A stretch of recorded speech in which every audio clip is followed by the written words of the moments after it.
যাক, এবার তুই এসে গেছিস, এই 10 দিনের জন্য তুই পুরো রেস্ট করবি, মনাকে দেখাশোনা আমি করে নেব। কি রে, তুই কিছু খাবি?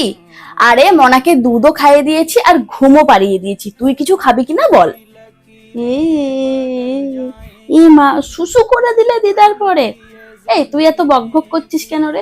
ছোট মানুষ করেছে তাই কি হয়ে, ও করবে না তো কেউ অন্য কেউ করবে, ও দিদার পরে করেছে, এক্ষুনি শুকিয়ে যাবে, বেশি বকবক করিস না। আর শোন, তোর জন্য মালিশের তেল এনেছি, এই 10 দিন তো অন্তত দুবেলা করে মালিশ কর, তাহলে দেখবি অনেকটা ঠিক হয়ে যাবে। আর মনাকে মালিশ আমি করে দেব, ও দিদা করে দেবে, তাই না মনা?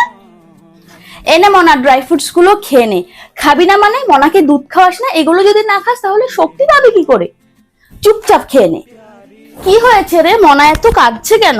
ও না না না না না, তুই এক কাজ কর, তুই চুপচাপ শুয়ে পড়, এমনিও তো রাতে আমার ঘুম আসে না, মনাকে আমি দেখে নিচ্ছি। না না না না। হু, হু, হু, হু, হু, হু, হু।